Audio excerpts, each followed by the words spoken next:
आज का क्वेश्चन है, यदि n एक प्राकृत संख्या है तो 9 के पावर 2n माइनस 5 के पावर 2n हमेशा किन से विभाज्य, किन किन संख्याओं से विभाज्य होगा।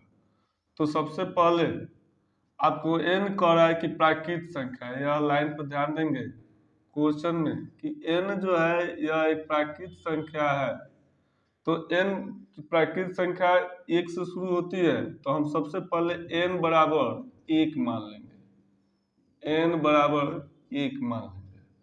और अब आपका क्वेश्चन है, हालांकि 1 से ज़्यादा कोई भी संख्या मान सकते हैं, लेकिन सुविधा के लिए सबसे पहले हम 1 मानेंगे चूंकि सबसे छोटी संख्या है। तो आपका क्वेश्चन है 9 के पावर 2n माइनस 5 के पावर 2n। अब जब हमें n बराबर 1 माने हैं तो 9 के पावर 2 गुने 1 और माइनस 5 के पावर 2 गुने 1 हो जाएगा, यानी यह हो जाएगा 9 के पावर 2 और माइनस 5 के पावर 2। तो 9 के पावर 2 है और 5 के पावर 2 है, तो 9 के स्क्वायर करेंगे तो 81 हो जाएगा और 5 के स्क्वायर करेंगे 25 हो जाएगा।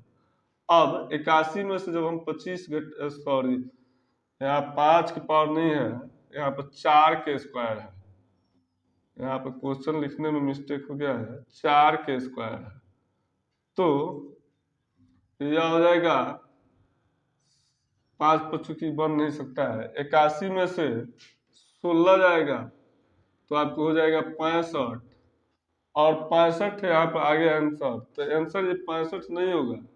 अब यहाँ पर देखना है कि हम कह रहे हैं कि यह क्वेश्चन जो है इतना का मान ये किससे विभाज्य होगा। तो देखेंगे हमें यहाँ पर इसका मान आया है 65, तो 65 किन किन संख्याओं से विभाज्य हो रहा है।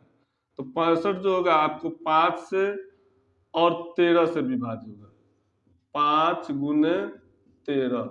65 के बदले में हम लिख सकते हैं, तो आपको यह जो संख्या है आप हमेशा 5 और 13 से ही विभाज्य होते, इसका आंसर होगा 5 और 13 और यही आपका आंसर हुआ। आज का टॉपिक हम यहीं पर खत्म करते हैं, शेष अगले दिन।